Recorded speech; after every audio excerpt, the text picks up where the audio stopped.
Very well, we wanted to continue with the studies about different topics that we have been addressing, themes which we consider of great transcendency, such as the institution that consolidated, the book of Revelation, of Apocalypse, this affair of the great desolation that has caught our attention very much.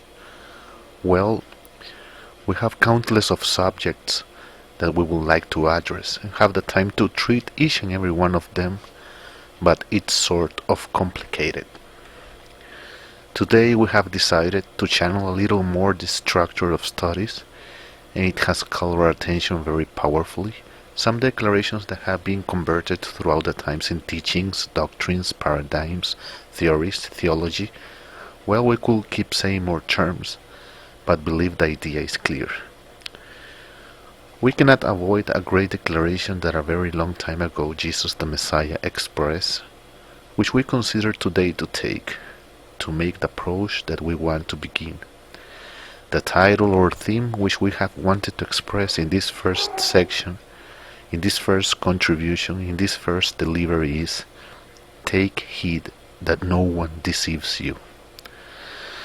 Believe that these words of the Messiah are transcendental, that have come, I believe, passing throughout the times, and in the measure that the person, the believer, that has nothing to do with the Christians, be them between quotation marks Babylonian Roman Christians or Babylonian evangelical Christians, and the countless of mutations, bifurcations that have been given throughout the times.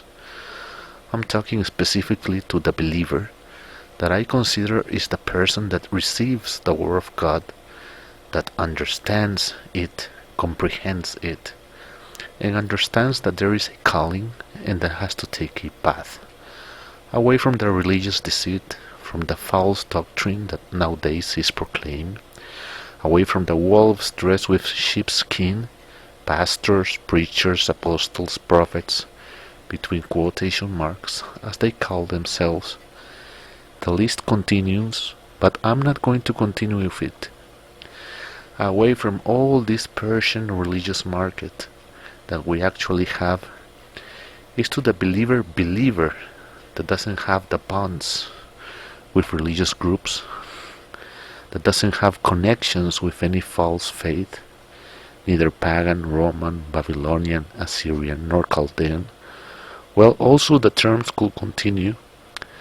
To this person or to this people I address with this teaching, take heed that no one deceives you.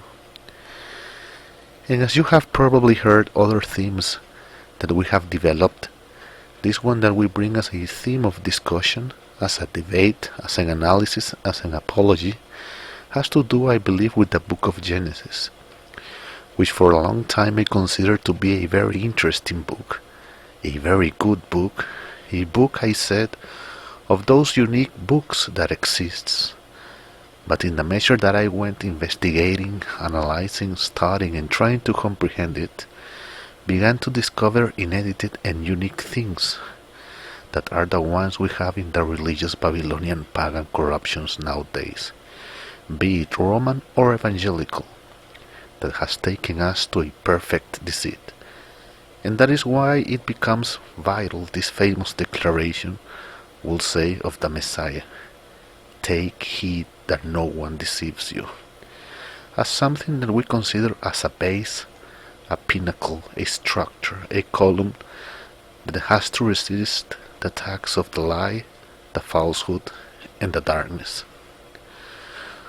Once this base is put, believe that the first thing that we need to understand and that must remain clear is that Genesis is composed of much oral tradition, and when we talk about oral tradition, we are talking about what is being passed from generation to generation to generation to generation until the moment arrived to put it in a written form. In other words, many years pass, much time. The Genesis, as its expression says, its word says, is the beginning of human history, but it is also the beginning of a lot of things. In this first delivery, we will not like to fully enter to study verse by verse, chapter by chapter, because do not believe to be the idea in this moment, but should be done because a series of things that happen in the text need to be explained that many people do not have clear. So the first impression that we have to have about this book is that it is a chaotic book. There is a chaos in this book, and that chaos evolved to a certain point. That is why we have to go inside that chaos to understand things that are basic and elemental.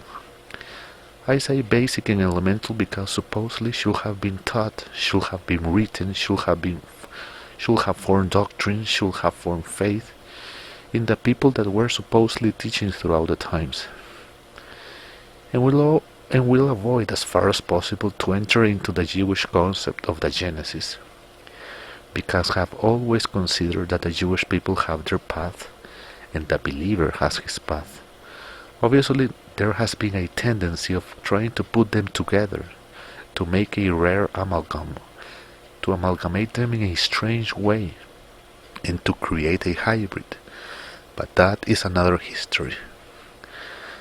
So I would like to make the first step about this analysis, this study to the book of Genesis, to the book of Chaos, and would like to begin saying that when it is told to us, when the oral accounts are written of how much or less the beginning was, they start by telling some interesting declarations that I will ask you to pay much attention, because in the book of Genesis a series of elements are given that have to correspond to one another, and if that doesn't happen we have a serious problem.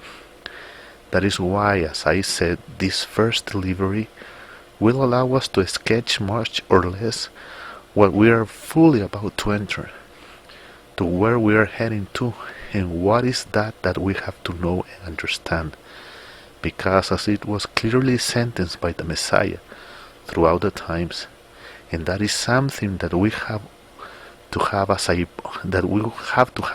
our banner. Take heed that no one deceives you. And if this is as it is, we will enter to complicated, terrible, difficult and complex terrains.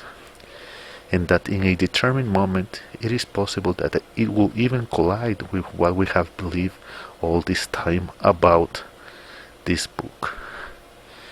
That is why this first delivery will allow us, or has already allowed us, better to say, to put the necessary basis for this little study that we are about to begin.